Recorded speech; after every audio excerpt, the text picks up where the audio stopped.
우선 이 자리에 선 게 송구스럽습니다.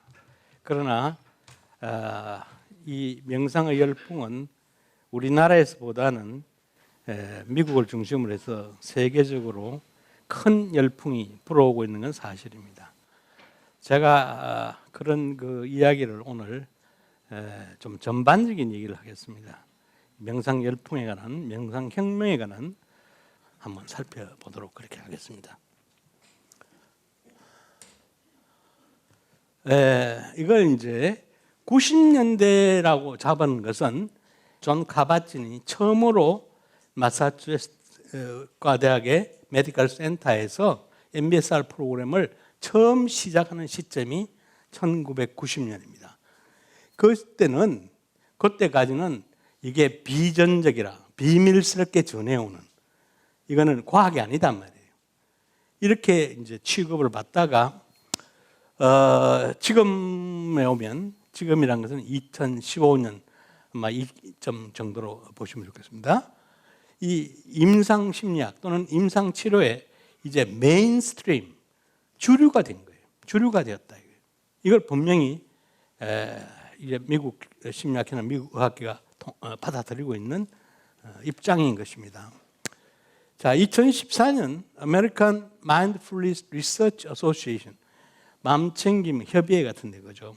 저기에서 보고된 걸 보면 그 14년에 학술지에 보고된 마음챙김 연구는 773건이다. 이렇게 공식적으로 발표했습니다. 그런데 이제 2013년에 그 존 카바진이 풀 캐터럽스 리빙이라는 자기의 그 명상책을 이제 새로 이제 그 재판을 찍으면서 새로 썼을 때 그 서문에 소개한 걸 보면 2013년 이미 1000건을 넘었다. 그 양반은 그렇게 얘기를 해요. 1000건이 넘었다. 자, 이렇게 얘기를 하고 있으니까 지금 현재는 아마 이게 1000건이 아니라 훨씬 더 많은 연구가, 우리나라에도 마인드풀니스로 박사한 사람이 아마 한 30-40명은 아마 좋게 된다고 생각됩니다. 자, 한번 봅시다. 저 왼쪽에 있는 것은 2003년 8월 3일자 타임즈 카바 스토리에 나와요. Science of Meditation. 자, 21세기 초기에 2003년 명상은 과학이다. 명상의 과학. 명상은 신비가 아니고 명상은 그냥 뭐 이런 이 비과학이 아니라 과학이다. 이렇게 The Science of Meditation. 저게 표적 기사예요. 중간에 이제 있는 거는 2014년 2월자 타임즈 커버 스토리인데 The Mindful Evolution, 마음챙김 혁명, 마음챙김 변혁, 마음챙김의 열풍이 온 세상으로 퍼져나가고 있다. 그게 바로 카바 스토리입니다. 11년 사이에 이렇게 돼 있고요. 요거는 저걸 소개를 좀 한데, 2005년 5월 뉴스위크의 특별호를 우리나라에 번역하는 겁니다. 보면 마음을 챙겨야 건강하다. 마음챙김이 바로 치유, 건강에 하는 특별호예요. 특별호. 그러니까 타임즈와 뉴스위크가 세계 언론을 대표하는데 이 모두가 20세기 초반부터 마음챙김 열풍을 실어나르고 있는 것이죠. 자, 이제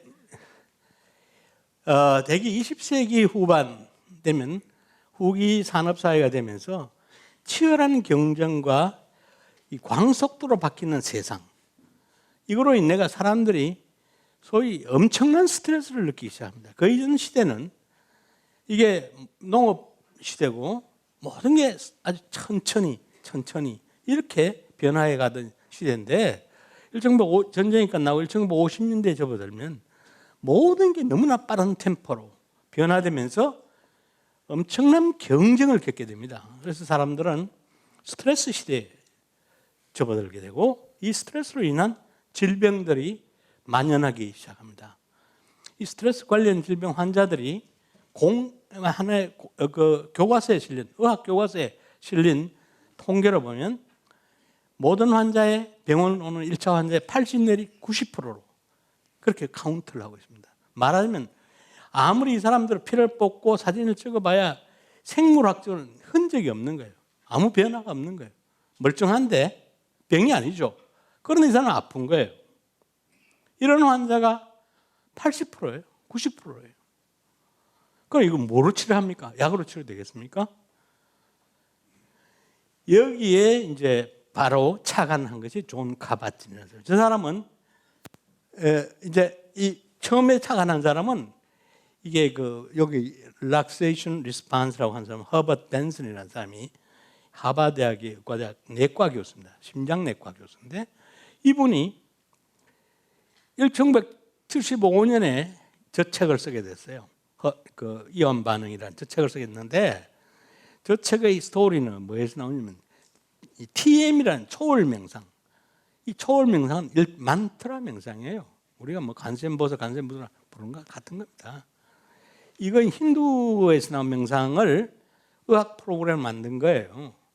그렇게 했는데 저게 75년에서 2000년 사이에 400만 권이 팔아요. 400만 권이. 하버드대 병원으로부터 시작해가지고 전 세계 건강심리학자가 저기에 관심을 가져요. 이 의학의 혁명. 그러면 주 사람은 뭐라고 말하냐면 허버트 벤슨을 세인트 소울즈, 의학의 성웅이다. 우리가 뭐 구국의 영웅, 그 충무공 이순신 이렇게 말하잖아요. 성웅이라 그렇게 말하잖아요. 의학의 성웅이다. 그러니까 명상의 프로그램을 의학에 채택을 해서 전통 서양의학이 못 고치던 병들을 치료하겠다. 그래서 이제 2000년까지는 벤슨의 시대입니다. 허버트 벤슨의 시대입니다. 허버트 벤슨이 그 NIH 미국의 그 국립보건원으로부터 연구비를 93%를 받았다고 되어 있어요. 대체약 연구에. 그만큼 저 세력이 엄청난 세력이었어요. 그런데 2000년 넘으면서 대선을 받기 시작한다. 이게 누구냐면 바로 오른쪽에 폴 캐타럽스 빌리빙, 이 존 카바틴. 저 사람이 이제 저 제목이 온갖 재난적인 삶, 고통의 삶 이렇게 우리를 직역할 수 있겠죠. 이 말은 부처님이 인생 고해다. 삶은 고해야, 삶은 고야 라고 말씀한 그걸 그대로 받아 쓴 겁니다. 그 제목을 두고 굉장히 고민을 했다고 그래요, 본인이. 이게 책, 그 에디터들이, 출판사 에디터들이, 그래, 아마 제가 안 팔린다. 절대 이 말 쓰면 안 된다. 이렇게 많이 그걸 했지만은 결국 고심하다가 책 제목을 온갖 재앙 속에 있는 삶, 고통스러운 삶이라는 제목으로 이 책을 쓰면서 여기에 그동안 자기가 준비해왔던 MBSR의 기본 프로그램을 저기에다가 옮겨 적었습니다. 자, 스트레스 관련 질병이 병을 찬 환자의 8, 90%다 이렇게 얘기했는데 온갖 병이 여기 다 있어요. 근데 특히 제가 주목을 하려는 것은 정신신경계 질병들입니다. 여기 탈진, 뭐 우울증, 뭐 어쩌고 이렇게 했는데 특히 우울이라는 걸 제가 중심적으로 한번 설명을 해보려고 합니다. 세상에 가장 심각한 병이 우울증입니다. 왜냐하면 세계보건기구가 이렇게 말하고 있어요. 2005년에 나온 WHO 얘기가 우울증과 약물 중독, 알코올 중독 등이 모든 병의 3분의 1이다. 한국은 아마 그렇게 생각하는 사람 별로 없을 거예요. 그 당시에. 저도 이걸 보면서 우리는 아직까지 별로 무슨 약물 중독이다 이런 거 별로 한국 사람 별로 없잖아요. 그런데 뭐 다른 나라는 굉장히 심각한 것 같았어요. 그런데 이게 이미 우리나라에 와 있단 말이에요. 10여 년이 지나면 이 추세로 가면 2020년이 되면 우울증이 모든 질병의 3분의 1이 된다. 이제 우울증 하나만 가지고 모든 질병의 3분의 1이 된다. 자, 이 약물 치료로서는 우울증이 근본 치료가 안 된다. 그럼 어떻게 해야 될 것이냐? 그 대안이 바로 명상이에요. 마음챙김. 그렇게 얘기를 하고 있어요. 그런데 여기 단서가 하나 있어요. 명상이 갖고 있는 명상의 치료 효과를 뇌과학적으로 밝혀야 된다. 이게. 그 당시까지만 해도 뇌과학적으로 크게 많이 밝혀지지가 않았어요. 그래서 계속 신비에 빠져 있는 겁니다. 명상이. 효과가 있는데도 믿지 않아요, 사람들이. 그런데 뇌과학적으로 이걸 밝히면 이게 대안이 된다는 거예요. 그게 붙어 있단 말이에요. 그런데 이제 세계가 과학자들이 거기에 화답을 하고 2000년 후에 뇌과학적으로 명상의 효과를 명쾌하게 밝혀나갑니다. 그럼으로써 명상은 이제는 치료이자 과학이자 이런 시대로 바뀌게 되는 터닝 포인트를 마련하게 되죠. 자, 내가 한 자료를 가져왔습니다. 한국인의 우울과 자살, OECD 국가별로 자살률을 추계한 건데요. OECD 자살률을 보면 저쪽에 우리 전체 OECD 국가 평균 자살률이 12명이에요. 그런데 한국인은 그 자살률이 25.8명입니다. 이쪽에서 제일 봉소산, 이게 한국이에요, 한국. OECD 평균보다 2배가 더 많아요, 2배가. 그런데 이게 상당히 줄어진 거예요, 요새. 몇 년 전에 제가 보고는 32명까지 갔어요, 32명. 10만 명이 32명. 그래서 우리나라 지금 이런 취약한 상태에 있는 거예요. 학생들이, 중학생이 막 대구서 떨어져서 막 죽고 자살하고 왕따 당해가, 이게 뭐 아파트 막 올라가 떨어져 죽는 게 뭐 남녀 가리지 않고 학생들이 너무 많단 말이에요. 인류 배우도 죽고 가수도 죽고. 이게 무슨 낭패입니까 이게. 그래서 흔히 헬조선 이런 말 해요. 헬조선. 또 요즘 젊은이들이 유행하는 병이 순실증이라는 게 있대요. 그거 내가 인터넷에서 찾아봤는데 순실증 이게 나라냐 뭐 이런 말, 이런 것들이 우리가 자조적인 말, 이것들이 다 우울증 환자들이 공감할 수 있는 그런 말들일 거예요. 그래서 정말 이걸 좀 우리가 주목을 해야 된다 이렇게 생각이 됩니다. 그래서 우리 사회가 이걸 고치기 위해서 어떻게 할 것인가. 자, 명상이 답이라고 나왔는데 답을 해주고 그렇게 말하고 있고 전 세계가 그런 열풍속으로 가고 있는데 왜 우리는 쳐다보네, 강 건너 불 보듯이. 의료계가 반응을 합니까? 종교계가 반응합니까? 학교가 반응합니까? 정부가 반응합니까? 누가 이 어렵고 이 중요한 이 문제들을 안고 같이 풀고 같이 공감하면서 해결하려고 합니까? 그러면서 우리는 끝없는 탐욕스러운 생각만 하고 있고, 그리고 경쟁에 내몰입니다. 계속 경쟁에 내몰아요. 1등은 하나밖에 없는 게 1등이에요. 1등은 자살 안 합니까? 1등 해봐야 요새 많은 사람이 1등 한 사람들이 감옥으로 가요. 감옥으로 가고 있어요. 그게 행복한 세상입니까? 정말 반성 많이 해봐야 될 문제라고 생각합니다. 그런데 이제 드디어 2015년 미국 심리학회가 American Psychological Association에서 공식 기관지에 가장 포퓰러한 잡지가 American Psychologist예요. 미국 심리학회 회원이 얼마냐 하면 20만 명쯤 됩니다. 전 세계에서 회원이 제일 많은 학교가 미국 심리학회예요. 거기에 2015년 10월호의 특집어가 바로 When Mindfulness is Therapy, 즉 마음챙김이 치료가 된 시대라고 한 아티클이 게재된 것입니다. 여기에 쓰는 사람이, 이건 그 하버드 대학의 과학사를 하는 History of Science를 하는 사람 하나하고 에모리 대학의 종교학을 하는 사람, 두 사람이 공동으로 저 글을 썼어요. 그러니까 심리학자도 아니고 의사도 아니고 과학의 역사를 추적해가는 사람, 그다음 종교의 역사를 추적해가는 사람, 아주 객관적인 말이죠. 그 사람이죠. 그 글을 제가 참 열심히 읽어보고 메모해보고 여기서 시사하는 점이 뭘까? 많이 이제 생각을 해봤습니다. 근데 이거를 이제 이 치료의 시대를 연 사람이 바로 이제 존 카바틴. 한 5년 전에 우리나라도 왔다 갔습니다. 자, 저분이 1979년 MIT에서 박사를, 분자생물학 박사입니다. 분자생물학. 자기 지도의 교수 노벨상을 받은 사람이에요. 이게 분자생물학 박사입니다.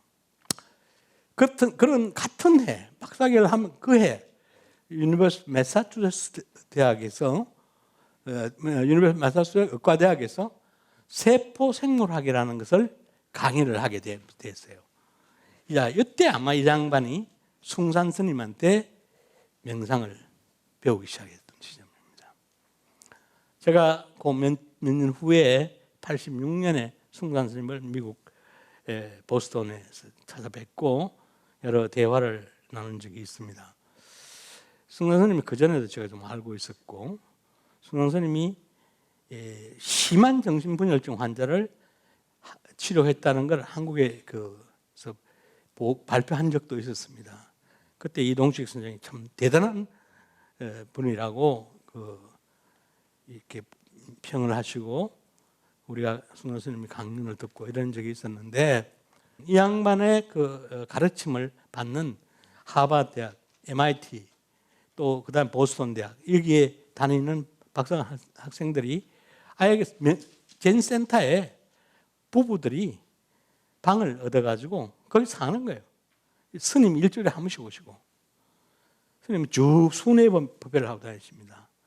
프로비던스 무슨 그다음 예일 있는 그 뉴헤이븐, 보스턴, 뉴욕 이렇게 뉴잉글랜드 지방을 매주 돌아다니시면서 하루하루 이렇게 하시고, 이렇게 제자들을 미국의 최고의 지성인들을 키우는 거죠. 그 중에 이 양반도 제자야.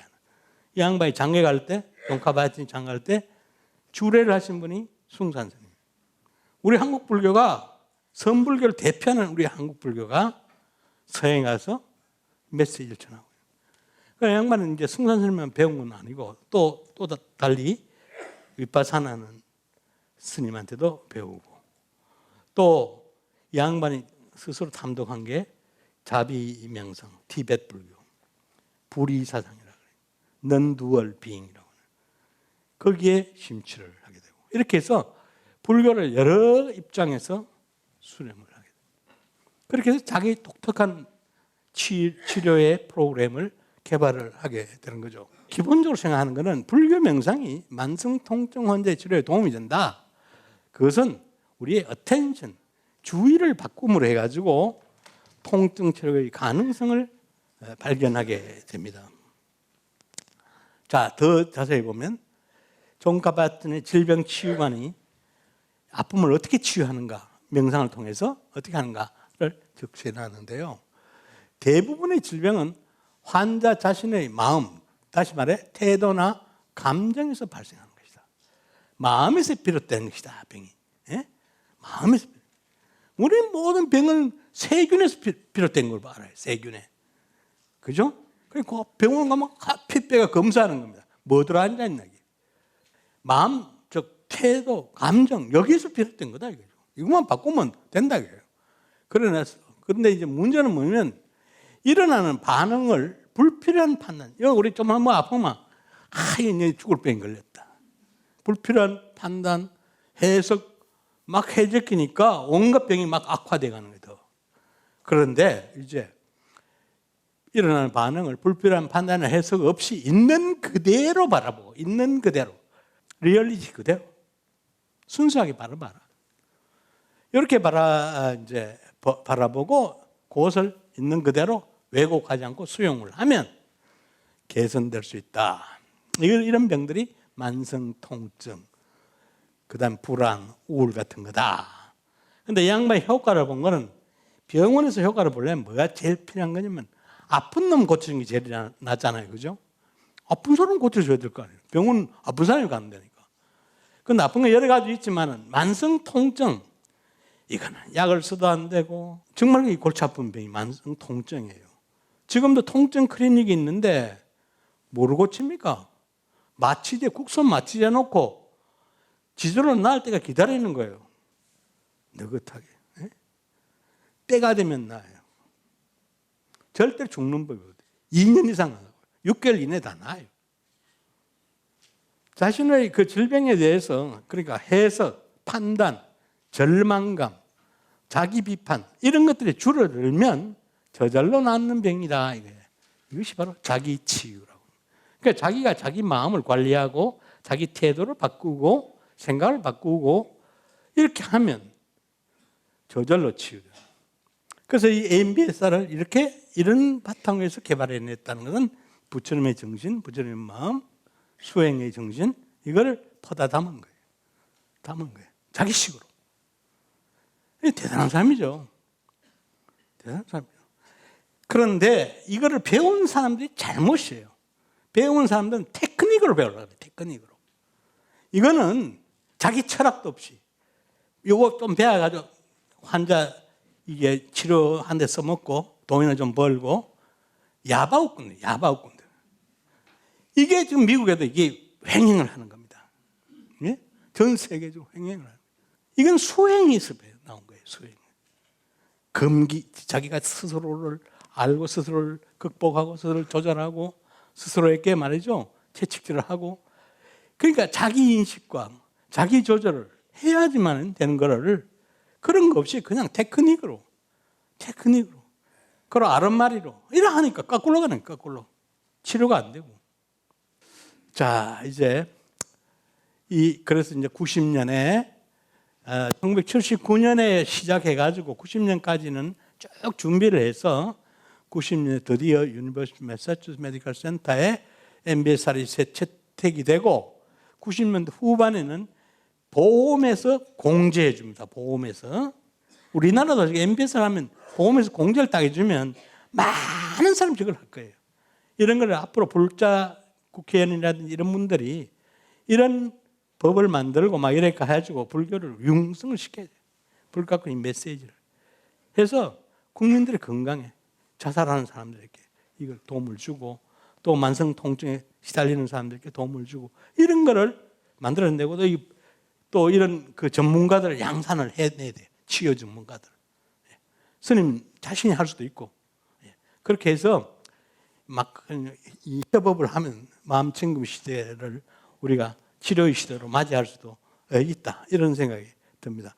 미국 경우는 2006년에 미국 심리학회가 이제 받아들여서 이 MBSR이 인지행동치료의 제3물결이라 새로운 물결이라 인지행동치료는 정신분석이 사라진 이후에 또 행동수정이라는 게 사라진 이후에 정신치료의 가장 중요한 치료법이 인지행동 CBT, Cognitive Behavior Therapy 들어보시죠?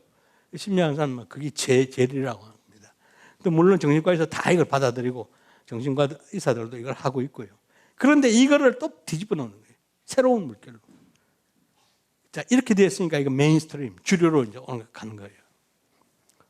그리고 2015년에 이미 900개 이상의 병원에서 마음챙김 명상을 환자 치료에 적용을 하고 있습니다. 전 세계적으로 900개. 지금은 얼마만큼인지 카운트되어 있는 자료가 없어가지고 제가 옮겨드리지 못하네요. 자, 여기서 이제 이 치료 프로그램이 MBSR이 그 90년에 처음 이제 나왔다 그랬지 않습니까? 제가 처음 만난 건 93년에 만났고, 그래서 이제 그 후에 이제 2000년까지는 주로 이제 그 씨를 뿌리는데 굉장히 이제 그 힘이 들었어요. 이것도 미국에서도. 그래서 이제 그 후에 이제 심리학자들이 개입을 하면서 많은 프로그램이 나옵니다. MBSR을 바탕으로 하는 프로그램이 대표적인 MBCT, 이 Mindfulness Based Cognitive Therapy. 아까 인지행동치료의 새로운 버전, 새로운 버전. 이게 마음챙김에 기반을 두고 있는 마음챙김 수련을 기반으로 하는 인지행동치료, 인지치료. 이건 바로 우울증의 치료, 우울증의 재발을 방지하기 위한 치료. 그러니까 아까 얘기했지만 우울증은 너무나 심각한 질병이기 때문에 이거는 영국에서 꽃이 많이 폈어요. 이게 영국, 캐나다, 뭐 미국 말 것 없이 전 세계적으로 MBCT가 붐이 일어나고 있죠.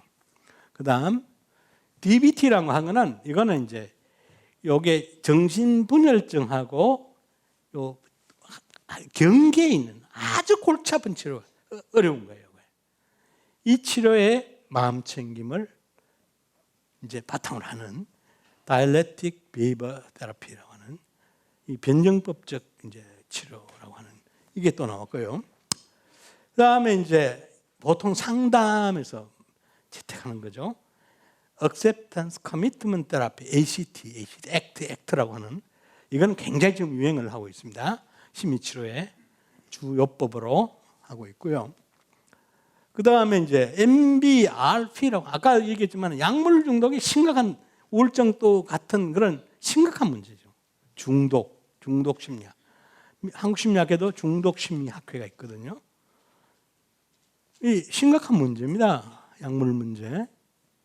내가 약물 안 먹는다 해가지고 나는 별 관심 없다 이렇게 생각하면 안 돼요. 우리 사회적으로 심각한 문제인데 저 약물 중독 재발 방지 치료, 그게 Mindful Based Relapse Prevention이라고 하는 RP라고 하는 relapse, 새로 재발하는 prevention, 예방하는 저 프로그램이 유행을 하고 있습니다.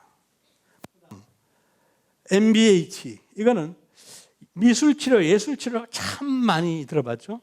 이게 아스라피라고 하는 거는 감정 표현 치료예요. 쉽게 말하면 감정 표현 치료입니다.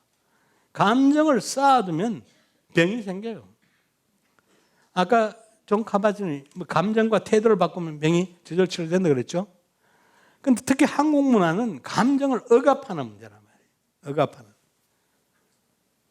이게 뭐 참을 일자 100개면 못 이룰 것 없다 그러는데 참을 일자 100개면 정신병 다 걸리고 온갖 병 다 걸려요.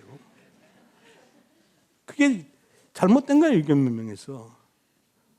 그냥 여자들 뭐 그냥 무조건 뭐 복종하라 이런 일종의 억압령을 한 거예요.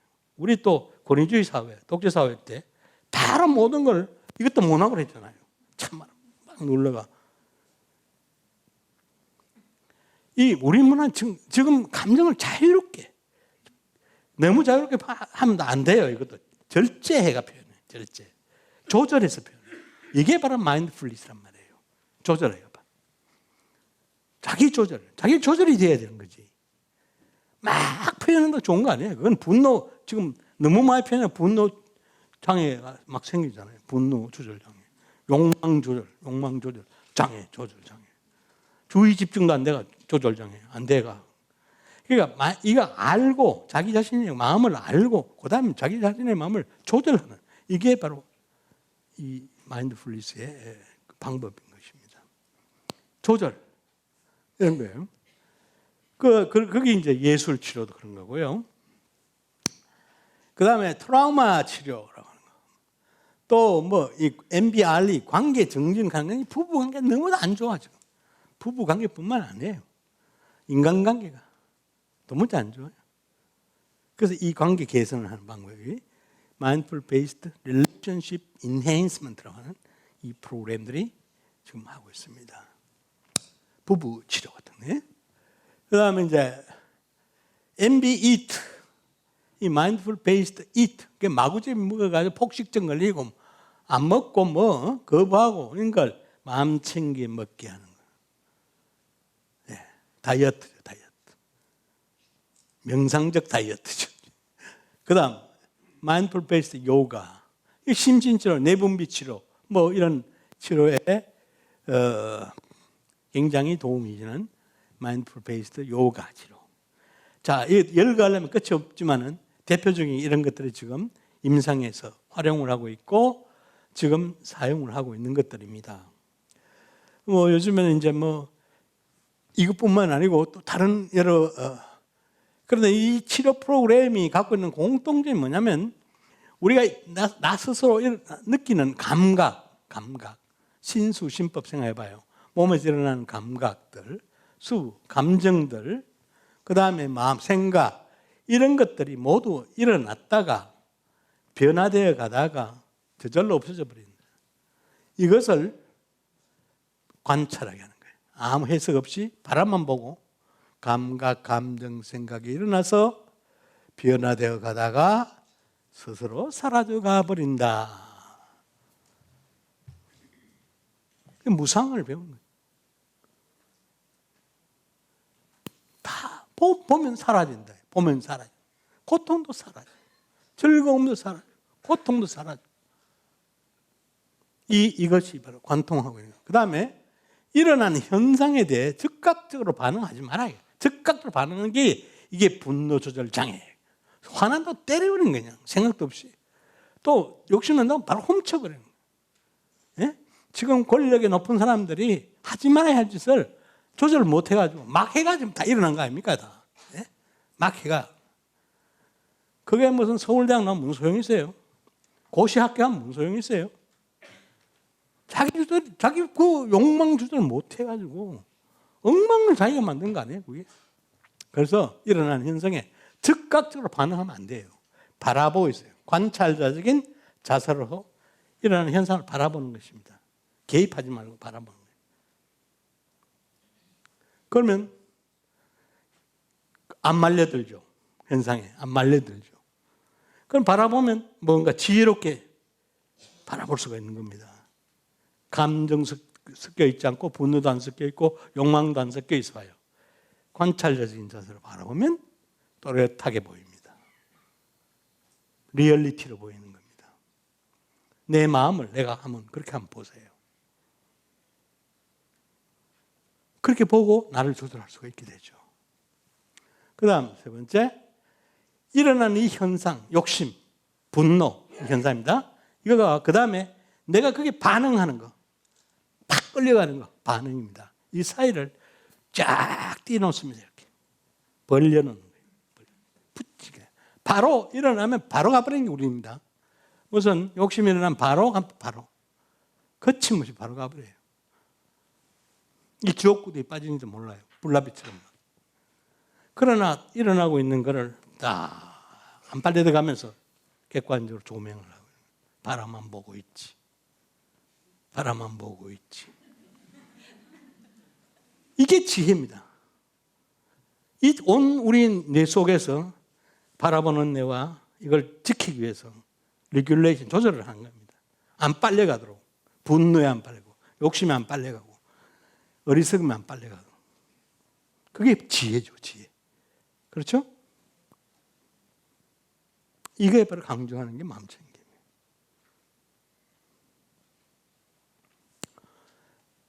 이걸 보던 심리학에서는 탈중심화, 중심 같이 붙지 않고 떨어져. 두 개를 떨어가.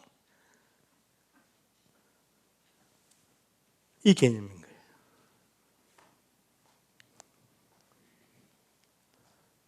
자, 이제부터는 좀 쉽게 하겠습니다. 자, 이게 이제 정신이고, 어떻게 마음챙김이 아픔을 치료하는가에 대한 답이라면, 이제부터 그러면 활용되는 분야. 이건 지금 제가 설명을 했기 때문에 임상에 가는 거는 좀 생략을 하겠습니다. 시간 관계상. 자, 이 교육 장면에 옮겨가야 된다고 봐요. 저는 이제 이 교육 장면에 옮겨가는 게 우리 앞으로 학생들 구할 수 있는 어떤 방법도 없어요. 애들을 스스로 이제 경쟁고만 붙이고 서로 간에 이기적인 전쟁하지 말고. 이게 제가 이번 책에 고백서를 썼는데 뭐 심리학자의 인생 실험실이라는 멋진 제목을 편집하신 분들이 권해가지고 그걸 했는데요. 제 인생을 돌아보면서 저랑 같은 사람이 참 많았을 거라는 생각이 들어요. 어려운 시대에 살면 다 1등을 해야 되는 줄 알아요.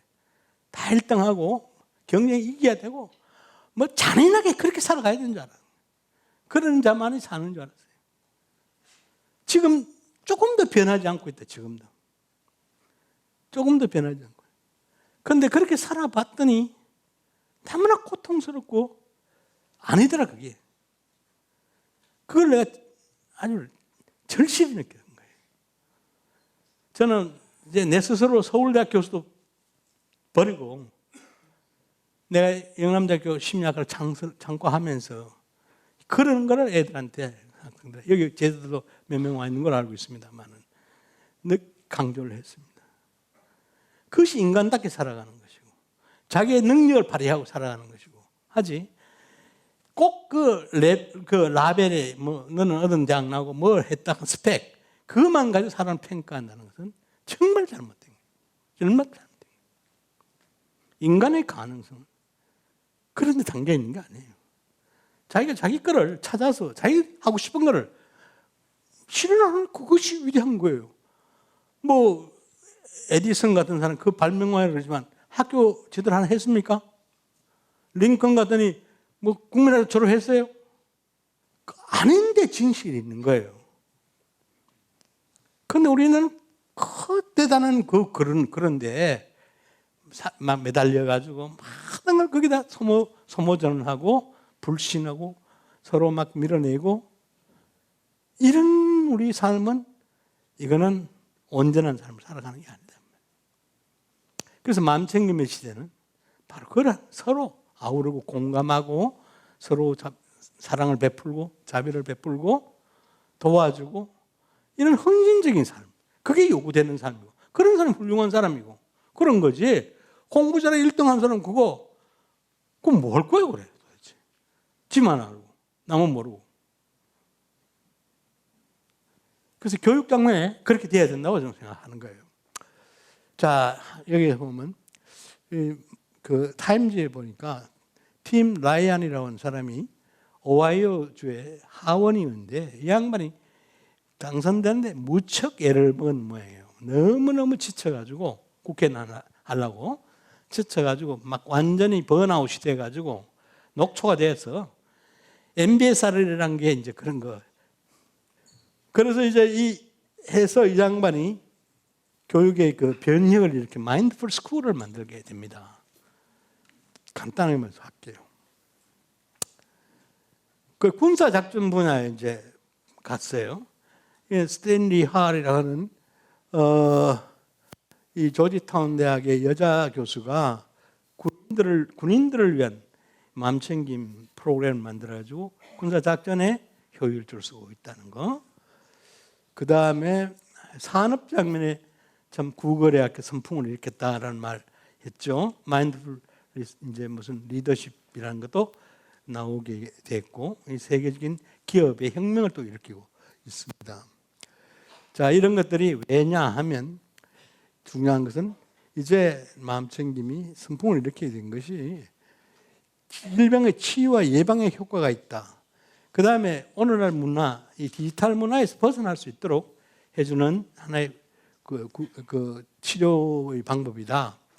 이제는 명상이 종교 수행으로부터 스트레스 관련 질병의 치료에 많이 활용되기 때문에 대중화, 보편화되어 오고 있다. 명상 수련의 효과가 최첨단 과학인 뇌과학으로 입증되고 있기 때문에 명상이 과학이다. 이렇게 하게 됩니다. 끝내겠습니다. 감사합니다.